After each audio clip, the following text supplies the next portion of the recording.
자, 말씀 광고 드린 대로 이번 21일 기도회는 베드로 전서 그리고 후서를 함께 상고하고 이 말씀으로 기도하는 시간 갖도록 하겠습니다. 오늘 첫 시간으로 베드로 전서 1장 1절과 2절을 함께 합독하도록 하겠습니다. 베드로 전서 1장 1절 그리고 2절 찾으셔서 함께 합독하도록 하겠습니다. 자, 다 찾으신 줄 알고 함께 합독합니다. 시작. 예수 그리스도의 사도 베드로는 본도, 갈라디아, 갑바도기아, 아시아와 비두니아에 흩어진 나그네 곧 하나님 아버지의 미리 아심을 따라 성령이 거룩하게 하심으로 순종함과 예수 그리스도의 피뿌림을 얻기 위하여 택하심을 받은 자에게 편지하노니 은혜와 평강이 너희에게 더욱 많을지어다. 아멘. 자, 오늘 이 본문 말씀을 가지고 우리 기도 제목을 나누기 전에 먼저 베드로 전서와 후서의 배경을 다시 한번 잠깐 말씀을 드려야 되겠습니다. 왜냐하면 배경을 알아야 어떤 상황 속에 있는지를 알아야 이 말씀을 충분히 이해할 수 있기 때문입니다. 배경을 모르면 그저 편안한 중에 신앙생활 잘해라, 믿음생활 잘해라, 바르게 살아라 라고 하는 어쩌면 윤리적이고 도덕적인 어떤 신앙의 일반적인 의미만을 전달하는 그런 내용이 될 수가 있기 때문입니다. 그런데 베드로 사도가 특별히 이 편지를 쓰고 있는 것은 아주 특별한 상황입니다. 그것은 역사적으로 AD 64년에 로마 대화재가 발생을 합니다. 네로 황제의 치하 속에 로마가 전체가 거의 불타듯이 대화재가 발생을 했을 때 요즘도 그렇지만 정치인들은 큰 사건 사고가 생기면 국민들의 관심을 다른 데로 돌리기 위해서 희생양을 삼죠. 그 희생양으로 삼은 사람들이 누구냐? 바로 기독교인들입니다. 기독교인들이 불을 질렀다 이렇게 이제 책임을 떠넘기게 됩니다. 그래가지고 그 당시에 335 모여서 신앙생활 하던 그 기독교인들이 이제 대대적으로 로마 제국에서 대대적으로 잡혀서 이제 순교를 당하게 되는데 역사적인 기록을 보면 얼마나 끔찍한 그런 처형이 이루어졌냐 하면 사자굴에 들어가는 것은 뭐 유도 아니고요.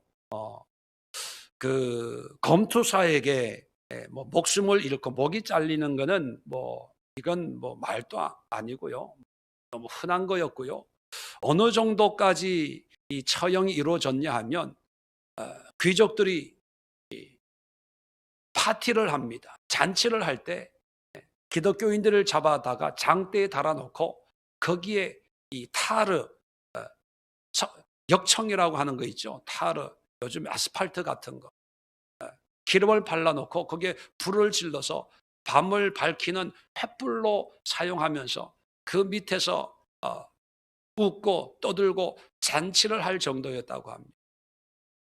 그러니까 로마에 있는 교인들뿐만 아니라 로마 제국에 흩어져 있던 교인들이 뿔뿔이 도망가야 되는 거예요. 피난을 해야 되는 겁니다.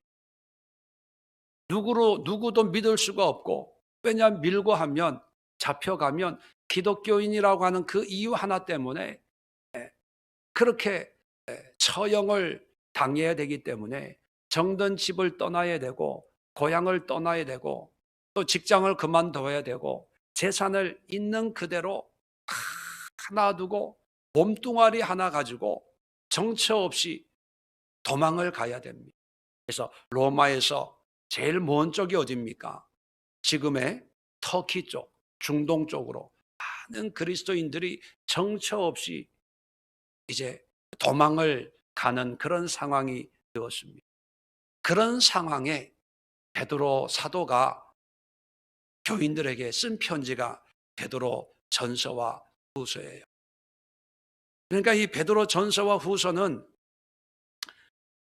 편안한 상황에서 교회 생활 열심히 하고 에클레시아에서 집에서 예배 드리고 찬양하고 어떻게 하면 더 은혜 받을까? 믿음이 자랄까? 이런 사람들에게 믿음에 대해서 은혜 받는 거에 대해서 축복 받는 거에 대해서 얘기하려고 하는 게 아니에요.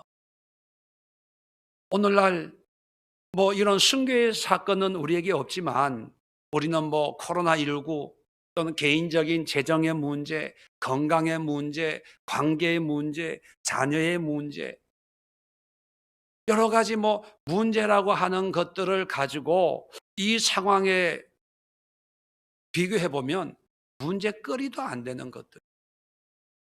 절박한 상황 속에서 내일 어떻게 될지 모르는, 한 번도 걸어가 본 적이 없는 그런 길을 정처 없이 걸으면서도 찬양하고 기도하고, 그래도 예수를 부인할 수 없었어. 믿음을 포기할 수 없었어.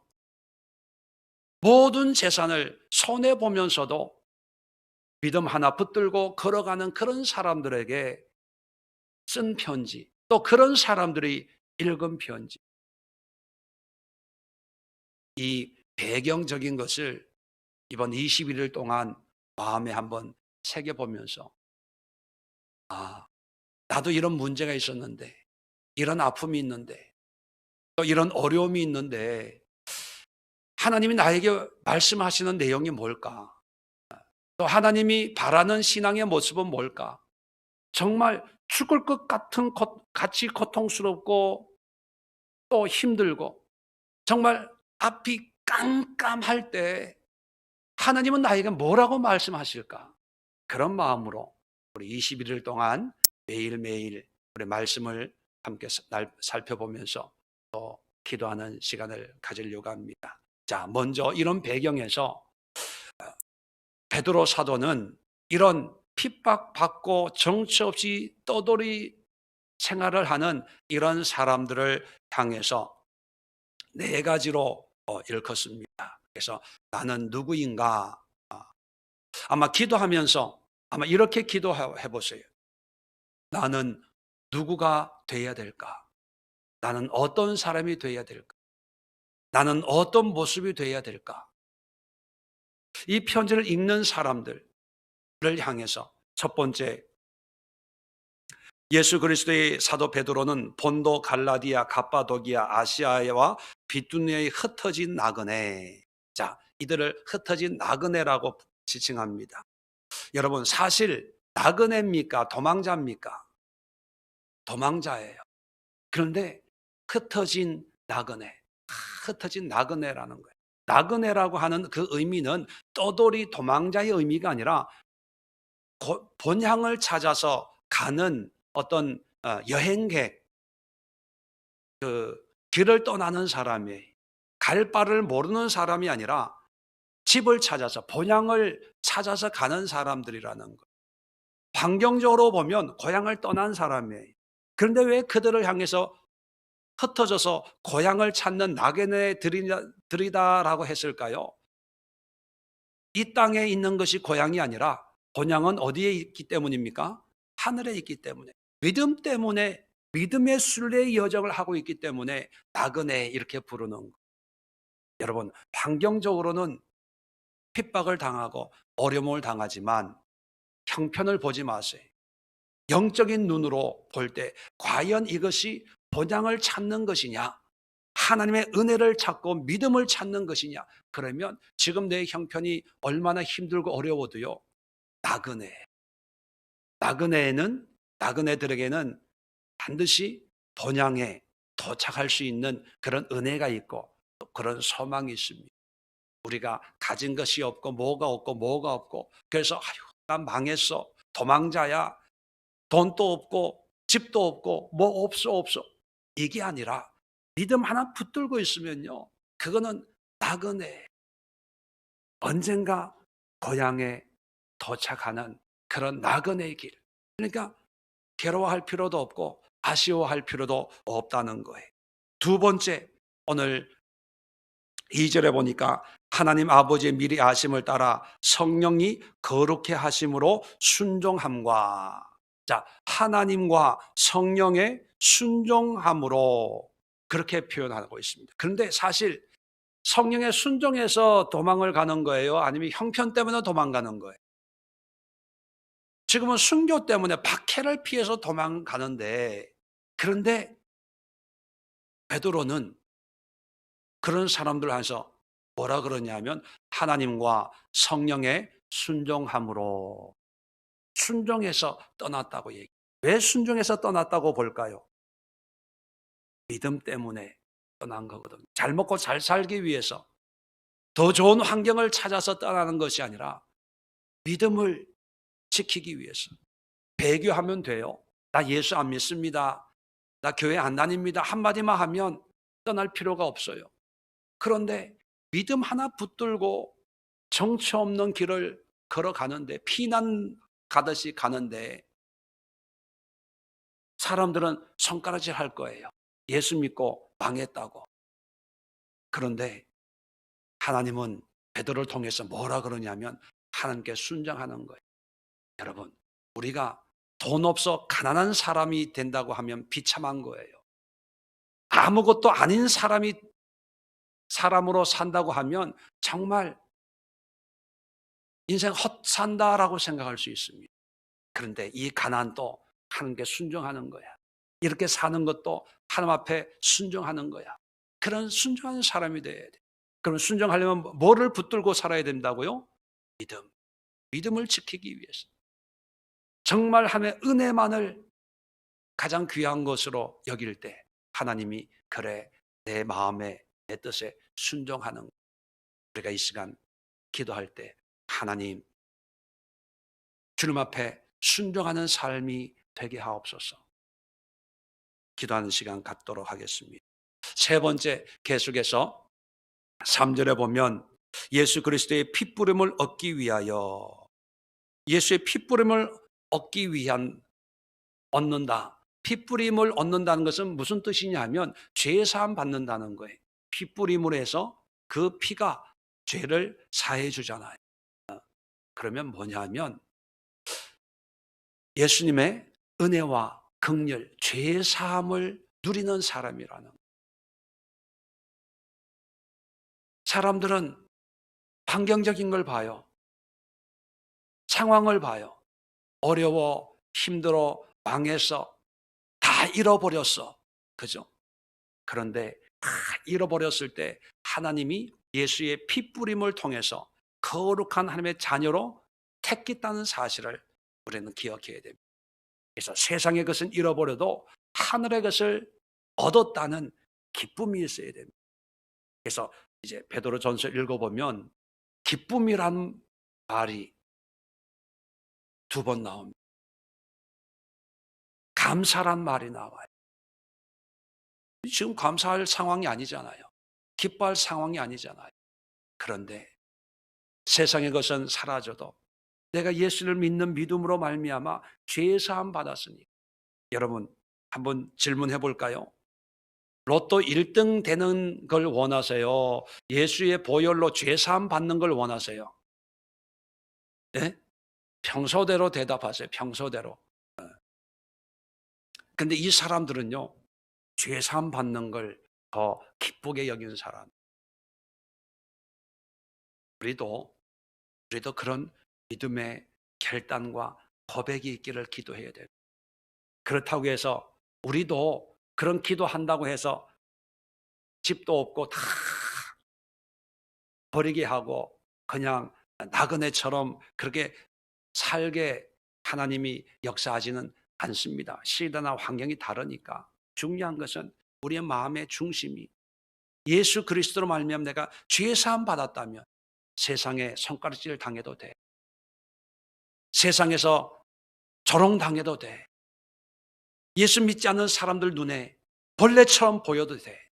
나는 그들이 없는 죄사함의 은혜가 있으니 이런 고백이 우리에게 있게 되기를 함께 기도할 수 있기를 바랍니다. 네 번째, 마지막으로 택하심을 받은 자들에게 편지하노니. 하나님의 택하심을 받았다는, 지금 상황으로는 누가 누구를 택했는지 뭐 확실한 게 없어요. 내일 죽을지 뭐 모레 죽을지 전혀 보장되어 있는 게 없어요. 그런데 하나님이 나를 택했다는, 그래서 두려움이 없어지는 거예요. 두려움이 없어지고 원망 불평이 없어지는 거예요. 베드로 전서를 한번 한 20번 정도 하루에 한 번씩, 뭐 베드로 후서도 마찬가지지만 뭐 길지 않은 책이니까 하루에 한 번씩 읽어보세요. 그러면 21일 동안 21번 읽어보잖아요. 그러면 이 베드로 전서 후서에 하나님 네로 황제의 어떤 그 핍박을 끝내주세요 하는 게 없어요. 내일 어디로 갈지 인도해 주세요 하는 게 없어요. 먹을 걸 주세요 이런 기도 없어요. 너무 힘들어요. 나를 쫓아오는 사람들부터 나를 구원케 해주세요. 그런 얘기 없어요. 기가 막혀요. 우리가 지금까지 기도했던 그 기도가 다 성경하고 관계가 없어져 버려요. 우리의 기도는 뭐였어요? 어려우면 주세요. 해결해 주세요. 이거였잖아요. 근데 지금 상황이잖아요. 그런데 베드로가 얘기하는 것은요, 엉뚱한 거예요. 요즘 이렇게 설교하면 교인들 다 떠날 거예요. 아니, 내 코가 석자인데 내 문제가 있는데 내 문제에 대해서 해결할 수 있는 걸 얘기해야지, 뭐 거룩하게 살아라, 행실을 똑바로 해라. 아니, 지금 내가 행실을 똑바로 하고 말고 할 상황입니까? 보따리 하나 들고 도망가서 목숨 부지하기가 급급한데. 그런데 왜 그런 얘기를 하냐? 하나님이 택했기 때문에. 다른 건 중요한 게 아니에요. 세상에는 버림받아도 하나님께 택한 사람들이기 때문에 세상에 구질구질한 그런 거에 연연하지 않고 더 크고 멋있고 뭐 웅장하다고 표현할까요? 놀라운 그런 하나님의 은혜의 세계에 합당한, 천국 시민에 합당한 그런 신앙과 삶을 쓰고 있는 거예요. 이 편지를 읽으면서 교인들은 그래, 맞아, 이렇게 사는 거야, 이렇게 믿는 거야, 그래 오늘 또 내일 죽으면 죽지만 오늘 이렇게 믿음으로 살자, 이 말씀을 붙들고 그렇게 살았어요. 그래서 이 말씀이 사람들 입에 손에 전달되고 안목의 집사님 베드로 사도가 이런 말을 했어요. 이런 편지를 했어요. 우리 이렇게 살아야 되지 않겠습니까? 힘내세요. 그렇게 전달돼서 여기까지 온 거예요. 근데 우리는 이 편지를 어떻게 읽어요? 배부르고 등 따시고 편안한 상에서 발을 꼬고 한 장 한 장 침 묻혀가면서 그렇구나, 다 아는 얘기, 다 그런 얘기. 우리 믿음의 선배들은 핍박당하면서 죽음의 길을 걸어가면서 재산 다 그냥 두고 개나리 벗짐 하나 들고 가면서 이 성경을 읽으면서 눈물로 찬송하면서 감사하면서, 그래 이게 믿음이지, 이게 하나님의 백성이지, 그래 이게 내가 살아가야 될 삶의 모습이야, 그래 감사하자, 기뻐하자. 내일 죽어도 하나님이 나를 택하심에, 용서하심에, 본향을 가는 그런 하나님의 백성으로서 오늘을 살자. 그러면서 사자굴로, 검투장으로 온몸에 기름을 바르고 횃불로 그렇게 순교를 했습니다. 오늘날 우리가 살아가고 있는 이 시대가 아무리 어렵다고 해도 우리가 말씀이 말하고 있는 이런 성도의 신분, 또 모습, 자질을 우리가 굳건하게 지켜야 되지 않겠습니까? 오늘 이 네 가지 기도의 제목을 함께 나누면서 나는 누구인가? 기도하시면서 나는 어떤 사람이 되어야 될 것인가? 어떤 신앙의 모습이 되어야 될 것인가? 네 가지를 목표로 하시고 함께 기도하시고, 또 내 신앙만이 아니라 내 주변에 있는 내 이웃에 있는, 그리고 우리 교인들뿐만 아니라 이 시대에 살고 있는 모든 그리스도인들이 흩어진 나그네요, 함께 순종하는 자요, 핏부림의 죄 사함을 받은 자요, 하나님의 택함을 받은 자로서 이것이 가장 소중함을 고백하며 살아가는 그런 신앙의 회복이 일어날 수 있도록 함께 기도하는 시간 갖도록 하겠습니다. 기도합니다. 제가 먼저 기도하고 우리 합심해서 통성으로 기도하는 시간 갖도록 하겠습니다. 하나님, 21일 기도회 베드로전서